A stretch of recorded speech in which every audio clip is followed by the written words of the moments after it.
Bienvenidos a un nuevo video donde hablaremos de la conducción lineal en estado estacionario.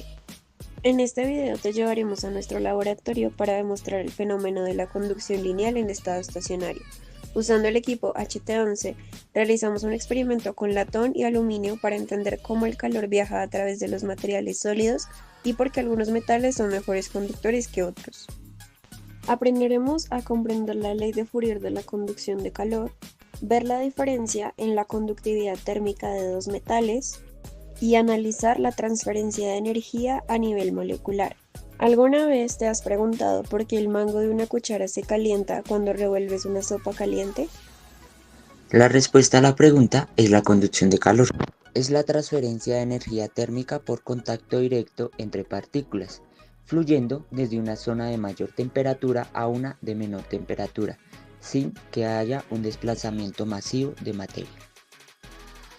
Ocurre en sólidos, líquidos y gases a través de vibraciones y colisiones moleculares, siendo los sólidos y metales particularmente eficientes debido a la proximidad de sus partículas y la presencia de electrones libres. Las partículas más energéticas en una región de alta temperatura chocan con las partículas vecinas de menor energía, transfiriéndoles así el calor. La ecuación que describe la conducción térmica se conoce como la ley de Fourier, donde la conducción del calor se establece siempre que exista un gradiente o diferencia de temperaturas entre dos puntos de una barra metálica. La siguiente es la ecuación donde Q es la potencia suministrada al calentador, K es la conductividad térmica del material de la barra, A es el área que atraviesa el calor, delta T es la variación de temperatura y delta X el espesor. La ley de Fourier afirma que hay una proporcionalidad entre el flujo de energía y el gradiente de temperatura. En el equipo HT11, la transferencia de calor ocurre debido a la diferencia de temperatura entre la superficie superior que actúa como fuente térmica y el agua fría que circula en la parte inferior. El proceso inicia con la conducción a través de la pared metálica. En este fenómeno, la energía se transmite de partícula a partícula dentro del sólido y la velocidad de transferencia depende de la conductividad térmica del material, del gradiente de temperatura y del espesor de la pared. Una vez que el calor llega a la interfaz con el agua, interviene la convección. Aquí, la superficie metálica caliente transfiere energía al fluido frío y la magnitud de esta transferencia depende de factores como la velocidad del flujo, las propiedades termodinámicas del agua y la turbulencia presente en el régimen hidráulico. Para analizar el sistema de forma integral se emplea el concepto de coeficiente global de transferencia de calor que unifica los efectos de la conducción en la pared, la convección en ambas superficies. Este coeficiente permite cuantificar la eficiencia del proceso y determinar la capacidad de la máquina para calentar el fluido. Finalmente, las termocuplas ubicadas en diferentes puntos de estructura registran la variación de temperatura.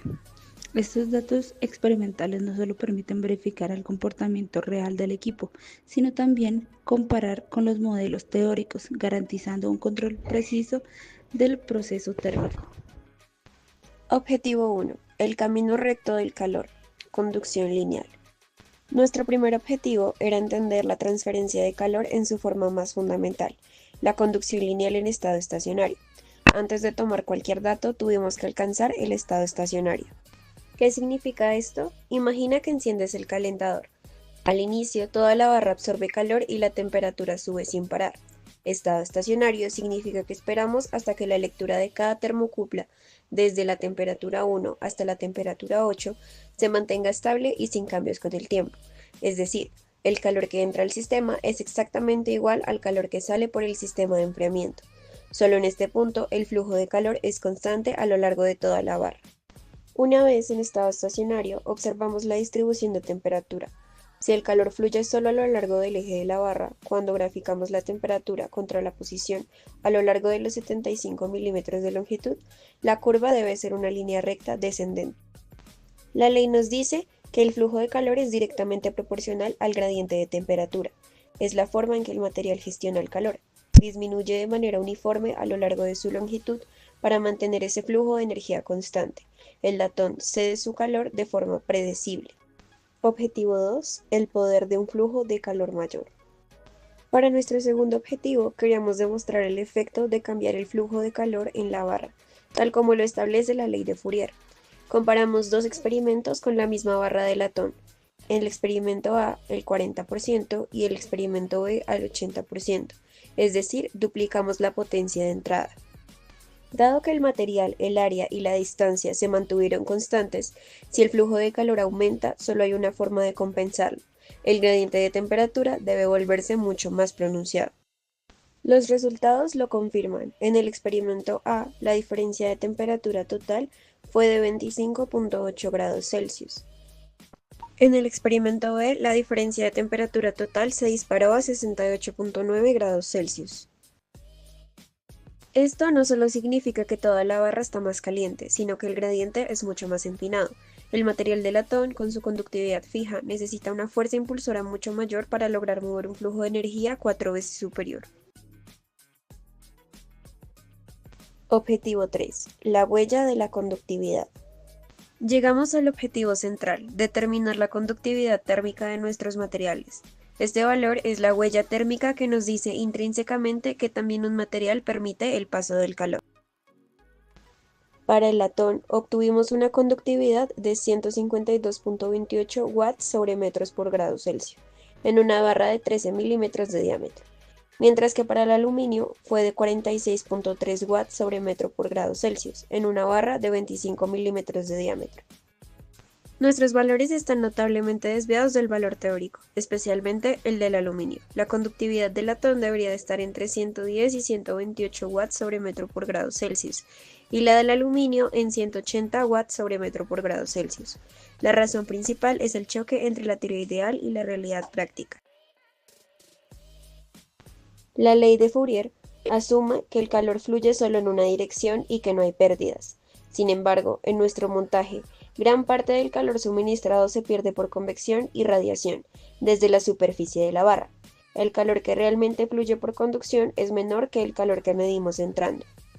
Como conclusión adicional, no se alcanzó el estado estacionario. En ambas gráficas, las líneas de temperatura continúan subiendo incluso hasta el minuto 6 o 8. Una vez alcanzado el estado estacionario, la temperatura 1 y todas deben ser constantes. En esta gráfica observamos el efecto de la potencia suministrada. La línea naranja tiene temperaturas consistentemente más altas que la línea azul a lo largo de todo el proceso.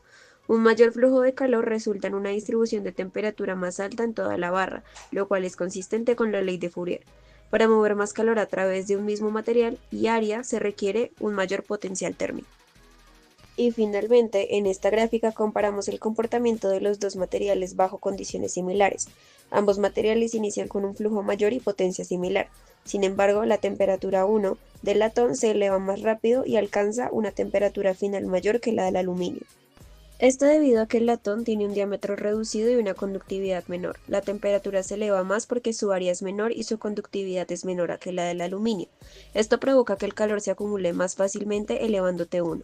Mientras que el aluminio tiene un diámetro mayor y una conductividad mayor, el calor puede fluir más fácilmente debido a la mayor área y mayor conductividad, por lo que la temperatura en el extremo caliente no necesita ser tan alta para mover el mismo flujo de calor.